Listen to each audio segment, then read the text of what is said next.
Sehingga ada juga Qatadah. Qatadah di dalam peperangan matanya kecongkel pedang. Udah mau copot, tinggal uratnya doang. Lari ke Rasulullah sallallahu alaihi wasallam. Dia lari, "Oh Rasulullah, mata saya mau copot." Wah, kata Rasulullah, "Engkau saya beri dua pilihan." Apa?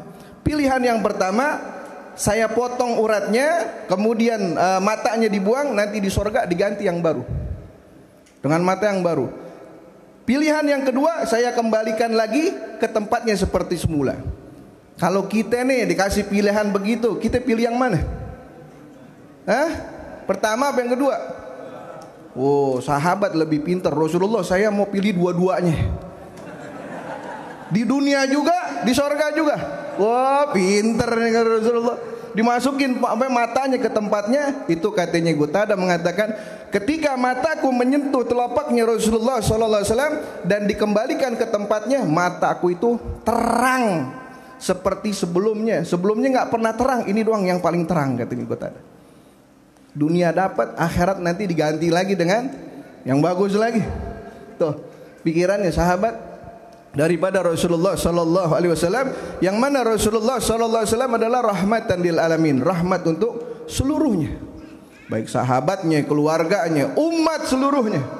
Ketika satu nabi dan rasul diutus hanya untuk kaumnya, tapi Rasulullah sallallahu alaihi wasallam diutus untuk semua umat. Rasulullah sallallahu alaihi wasallam. Semoga kita diberikan kesempatan oleh Allah Subhanahu wa taala untuk memandang wajahnya Rasulullah sallallahu alaihi wasallam yang mulia. Sehingga Habib Ali mensifatkan Rasulullah sallallahu alaihi wasallam di dalam kitab Simtud Durar, Habibun yugharul barru min husni wajhihi tahayyaratil albabu fi husni ma'nahu. Kata Habib Ali mengatakan, Habibun, inilah seorang kekasih yang bulan purnama aja cemburu dengan keindahan wajahnya Rasulullah sallallahu alaihi wasallam. Bulan purnama itu udah indah, masih cemburu bulan purnama. Dengan apa? Dengan wajahnya Rasulullah sallallahu alaihi wasallam. Tahayyaratil albabu fi husni ma'nahu. Itu membingungkan akal bagaimana lagi memuji daripada Rasulullah sallallahu alaihi wasallam dan memuji keindahan wajah Rasulullah sallallahu alaihi wasallam. Ada beberapa ulama berpendapat kalau kita mau memimpi Rasulullah sallallahu alaihi wasallam. Di sini ada yang memimpi Rasulullah. Orang yang bermimpi Rasulullah sallallahu alaihi wasallam tanda-tandanya dia ahlil khair. Orang yang pernah mimpi Rasulullah dia orang ahlil khair dan meninggal dunia insyaallah dalam keadaan husnul khatimah.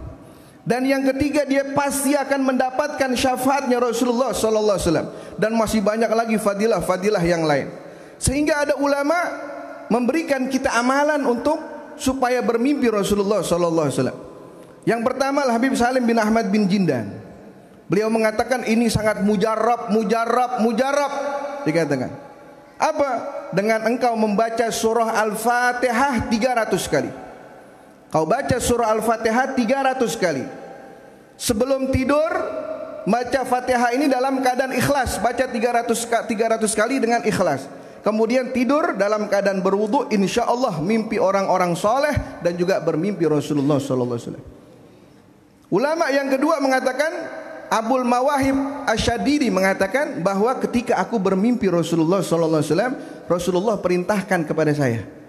Dikatakan engkau baca bismillahirrahmanirrahim sebelum tidur, baca bismillahirrahmanirrahim 5 kali. Enggak banyak-banyak. Baca a'udzubillahi minasyaitonirrajim 5 kali. Kemudian membaca Allahumma bihaqqi Muhammad arini wajha Muhammad halan wa malan. Kata Rasulullah, kalau engkau baca doa itu maka aku akan datang ke mimpimu. Itu ulama yang kedua. Ulama yang ketiga dari Syekh Abdul Qadir Jilani. Ini ulama-ulama besar yang kalau kalau bertemu Rasulullah SAW bukan dalam keadaan mimpi lagi, derajatnya udah bukan mimpi lagi, yaqdhatan, dalam keadaan sadar kayak kita begini, bertemu Rasulullah SAW langsung. Salah satunya yang bertemu Rasulullah SAW langsung itu adalah Al-Habib Abdullah bin Alwi Al-Haddad, itu langsung. Habib Umar bin Abdurrahman Al-Attas, dia tiap malam nggak bisa tidur. Kenapa? Dikatakan nama muridnya, kenapa nggak bisa tidur wahai guru? Dikatakan, bagaimana aku mau bisa tidur sedangkan setiap hari Rasulullah ada di depan mataku. Bagaimana mau tidur? Rasulullah ada depan mata saya, bagaimana saya mau tidur? Nggak bisa tidur. Derajatnya udah tinggi-tinggi semua. Syekh Abdul Qadir Jailani di dalam kitab Al-Ghunyah, dia mengatakan bahwa dari Abu Hurairah, ya, dari Abu Hurairah mengatakan bahwa kata Rasulullah sallallahu alaihi wasallam, ini Abu Hurairah diajarkan, kalau seseorang di malam Jumat, ketika datang malam Jumat, sholat 2 rakaat. Setiap rakaat baca surah Fatihah 1 kali, kemudian baca ayat kursi 1 kali, kemudian baca surah Al-Ikhlas 5 kali. Rakaat pertama. Rakaat kedua bangun, baca Fatihah sekali, ayat kursi sekali, kemudian Al-Ikhlas 15 kali. Sebelum salam 2 rakaat aja. Sebelum salam maka engkau baca Allahumma sholli ala sayyidina Muhammad nabiyil ummi. Salam. Maka kata Rasulullah SAW, di malam tersebut dia akan bermimpiku. Kalau enggak di malam tersebut, sebelum dia mencapai Jumat yang akan datang, di antara malam tersebut dia akan bermimpiku. Ini amalan-amalan dari ulama kita. Yang mana semuanya ini paling gampang, ada yang paling susah. Ini paling gampang saya pilihin. Cuma tinggal kita mengamalkan, maka insya Allah kita akan bisa bermimpi Rasulullah SAW, bermimpi orang-orang soleh. Kemudian